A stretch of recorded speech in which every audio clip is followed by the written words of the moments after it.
Alors. Des petites côtelettes de porc. Ben voyons. Oh, c'est quoi ton problème? Mon problème, c'est qu'à chaque fois qu'on déjeune ensemble, tu prends toujours des côtes de porc. Tu t'intéresses jamais à autre chose? Bah, j'aime bien les côtes de porc. Puis, tu sais, moi, je suis un carnivore, ça m'intéresse pas tes histoires de salade de gluten sans quinoa, là. Enfin, je sais pas, je suis pas un lapin.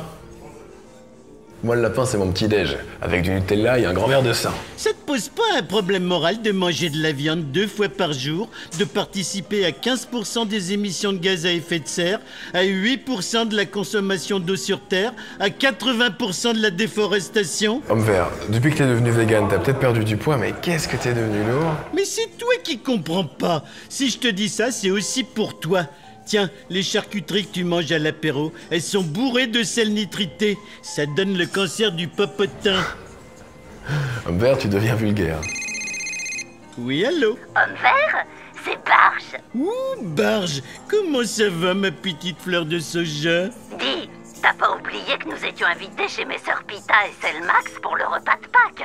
Elles nous ont préparé un super bagno pascal, fourré avec des tranches de lard et des côtes de porc, rien que pour te faire plaisir. Oh, mais tu sais bien que je suis devenu végan. Oh, homme vert, il faut toujours que tu te fasses remarquer. Bon, bah c'est pas grave, il y aura de la salade et des pommes de terre. Mais Barge, c'est pas pour me faire remarquer. T'imagines pas ce que c'est de se sentir toujours en marge. Bah t'as qu'à être en marche. Ouh, pinaise.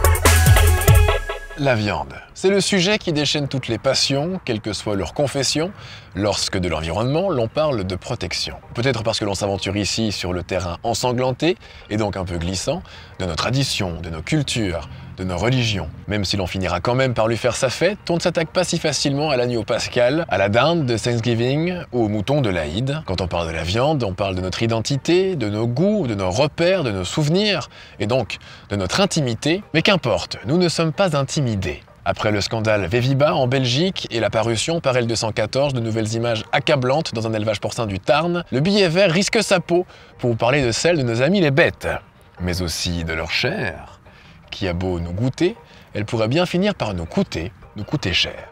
C'est le vilain et odorant mégot.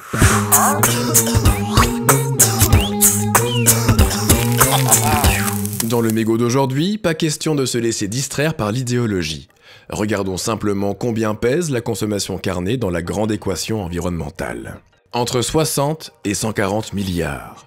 Voilà le nombre d'animaux abattus chaque année pour notre alimentation. Si vous faites le compte, ça fait au minimum 2000 bêtes par seconde. Depuis le début de cet épisode, nous en sommes donc déjà à plus de 360 000, c'est-à-dire suffisamment pour alimenter 15 Gérard Depardieu en pleine santé pendant au moins 6 jours. Justement, 15, c'est presque le pourcentage des émissions de gaz à effet de serre directement imputables à notre consommation de viande. C'est 0,5% de plus que tout le secteur des transports. Et pour répondre à ceux qui ne veulent bien voir que l'impact environnemental de la viande industrielle, en s'imaginant que la viande que eux consomment n'est issue que de filières durables, eh bien il est important de rappeler la part du méthane dans le total des émissions de gaz à effet de serre. Le méthane, c'est l'hydrocarbure que les vaches rejettent dans l'atmosphère lors du processus de rumination. Un gaz à effet de serre 28 fois plus impactant pour la planète que le CO2 sur une échelle de 100 ans. En France, la rumination des vaches équivaut à l'impact carbone de quelques 15 millions de voitures, c'est-à-dire 5% des émissions de gaz à effet de serre juste pour les vaches, et ce, quelles que soient leurs conditions d'élevage, qu'ils soient intensifs ou non. Il existe bien des méthodes pour tenter de limiter la casse, comme le fait de nourrir le bétail avec des graines de lin plutôt que de soja ou de maïs, mais selon l'INRA, l'économie ne serait au mieux que de l'ordre d'un tiers d'émissions en moins. En parlant de soja, vous savez peut-être que suite au désastre amazonien, 4 millions d'hectares de forêt partis en fumée pour la monoculture du soja entre 2001 et 2010, un moratoire a été lancé grâce à une campagne de Greenpeace pour, je cite, exclure des circuits commerciaux légaux les cultivateurs qui auraient planté sur des terres nouvellement conquises sur la forêt tropicale. Un moratoire rendu permanent en 2016 et qui aura permis de réduire drastiquement la part de responsabilité de la culture de soja dans le saccage de l'Amazonie brésilienne. Voilà qui pourrait nous donner l'impression d'un sacré joli kiwi, sauf qu'entre-temps, les cultivateurs se sont rabattus sur les régions voisines. Aujourd'hui en Bolivie, 289 000 hectares de forêt cèdent leur place chaque année à des monocultures de soja, détruisant les sols, la biodiversité et menaçant de transformer notre plus grand rempart contre le réchauffement climatique, le poumon vert de la planète, en gigantesque émetteur de CO2 potentiel. Bien sûr, nos amis les bêtes ne sont pas les seuls à se remplir la panse. D'ailleurs, la question de savoir si le soja sert majoritairement à nourrir les humains ou plutôt à nourrir notre future nourriture est assez complexe. Si l'on entend un peu partout qu'entre 75 et 90% du soja mondial sert à nourrir le bétail, ce qui est exact en termes de masse, il faut savoir qu'habituellement, il s'agit de tourteaux de soja, les résidus de la graine après extraction de son huile qui est, elle, massivement utilisée pour la consommation humaine. Il ne faut donc pas uniquement blâmer le secteur de la viande, le problème est plus global, c'est celui de l'agro-industrie. Cependant, comme dirait l'autre, pas de pudeur de gazelle.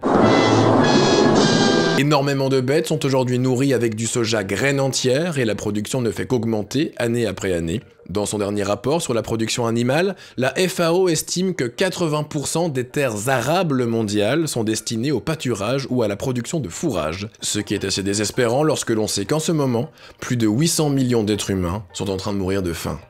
Quoi que l'on puisse imaginer pour en réduire le coût environnemental, l'élevage bovin reste la grande préoccupation de toutes les ONG de défense de l'environnement. C'est nul! Tu sais bien que les ONG en question, elles osent à peine en parler du problème de la viande.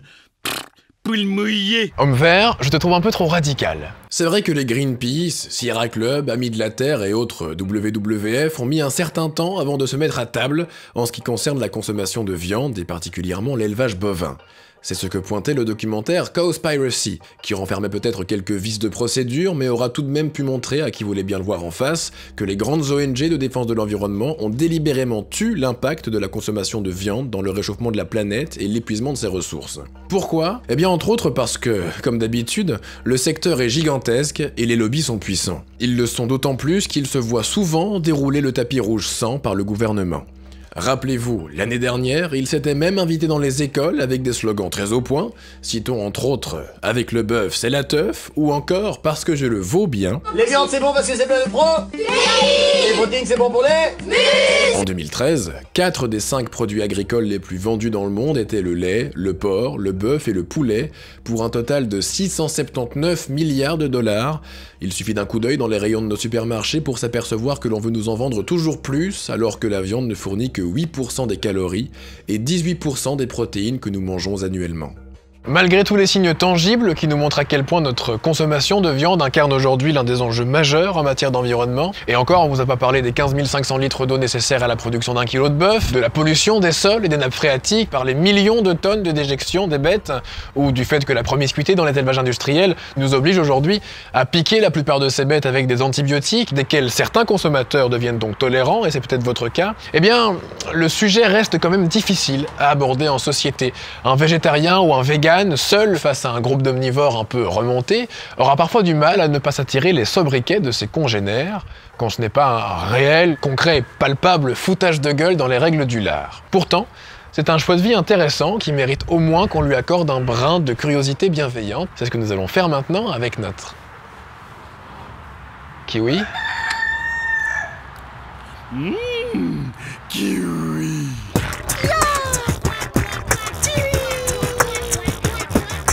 Notre kiwi d'aujourd'hui revient donc assez naturellement à tous les citoyens qui ont réussi à faire un effort pour diminuer, voire abandonner complètement leur consommation de viande, malgré leur goût, leur tradition et leur culture. Un petit kiwi aussi à celles et ceux qui respectent et encouragent ce choix, même si ce n'est pas le leur, et un plus gros en revanche à toutes les personnes qui parviennent à faire une promotion positive de ce mode de vie plus sain pour les individus et leur environnement, sans entrer pour autant dans une forme de tyrannie des bonnes mœurs, en culpabilisant à outrance leurs potentiels voisins de table carnivores, et en faisant finalement beaucoup plus de tort que de bien à la cause qu'ils pensent pourtant défendre. Ceci dit, même s'il arrive de croiser des militants véganes un peu extrêmes, qui pourraient même dégoûter certains de cette philosophie pourtant tout simplement basée sur la maximisation du bonheur de tous les êtres sensibles, comme une suite logique dans l'histoire du progrès humain, n'oublions pas qu'il s'agit là d'un évident retour de flamme de notre modèle agricole, autrement plus extrême, démesuré, ravageur et violent, en tout cas lorsque l'on parle d'élevage et d'abattage industriel. Bien sûr, si demain tout le monde devenait vegan, ce serait une catastrophe à la fois humaine et environnementale. Mais que nos amis carnistes se rassurent, selon la FAO, d'ici 2050, la production mondiale de viande augmentera de 200 millions de tonnes par an, totalisant quelques 470 millions de tonnes, c'est-à-dire près de 75% de plus que la production actuelle, déjà tout à fait colossale. Face à l'exagération totale de notre façon de vivre la consommation de viande, il est donc plutôt heureux de constater que nous sommes de plus en plus nombreux à réclamer un peu de bon sens et de bienveillance. Nous parlions de tradition, il est maintenant temps de nous abandonner à l'une des nôtres en concluant la séquence Kiwi par notre rencontre du jour. Pour un monde dans lequel chaque animal est traité avec respect, c'est le credo du rêve d'Abby, sur les verts pâturages duquel nous vous avons emmené aujourd'hui avec Abby et avec Sophie. Bonjour à toutes les deux, bonjour Sophie, bonjour Abby. Alors c'est quoi le rêve d'Abby? Le rêve d'Abby, c'est d'abord un refuge agréé pour animaux de ferme et chevaux. On récupère la plupart du temps des animaux saisis pour maltraitance grave, qui nous sont confiés par l'unité bien-être animal. On les remet sur pied, on les fait adopter, ça c'est une partie de nos missions. La deuxième mission, c'est d'informer et de conscientiser le consommateur sur ce qu'il mange, en leur permettant de rencontrer nos protégés, en leur permettant de comprendre qu'une vache, un cochon, une poule a autant besoin de respect qu'un chien ou un chat, qu'ils ont aussi des sentiments, qu'ils ont des émotions. On sait maintenant que l'industrie agroalimentaire essaye de cacher ces animaux aux personnes qui les mangent pour éviter justement que le lien soit fait. Et nous, on essaye du coup de recréer ce lien-là. Oui. Ça a commencé comment cette aventure? L'aventure a commencé avec la demoiselle qui est ici devant vous, quand on a pu assister à sa naissance dans une ferme du Brabant wallon. Abby devait partir à l'abattoir parce qu'elle avait un frère jumeau. Quand on a su ça, mon compagnon et moi, on a décidé de l'adopter.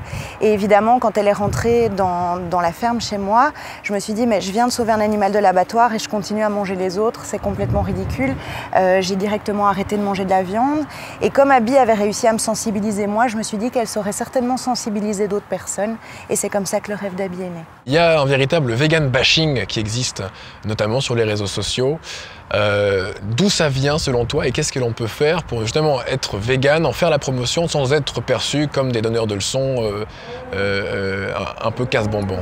Le problème, c'est que en tant que vegan, quand on essaye d'expliquer les choses, on passe pour des donneurs de leçons. Pourquoi? Parce qu'on met les gens face à leur propre incohérence. Je pense que la plupart des gens aiment les animaux, je dirais bien 9 personnes sur 10, et le fait de leur rappeler que leur steak, c'est un animal qui a souvent souffert, on les met face à quelque chose qui les rend un petit peu inconfortables, on va dire ça comme ça. Il y a très peu de monde qui est né vegan, et du coup, comprendre que chacun doit prendre le temps, même si les animaux, eux, n'ont pas le temps, qu'il y ait une prise de conscience, comprendre que chaque personne fait son chemin à son rythme est très important. Il y a autant de façons de sensibiliser une personne qu'il y a de personnes à sensibiliser. Il y a évidemment toute une partie politique qui devra prendre ses responsabilités par rapport à ce sujet-là, parce que évidemment il y a le bien-être animal qui est une chose, mais il y a évidemment l'écologie et il y a le problème humain.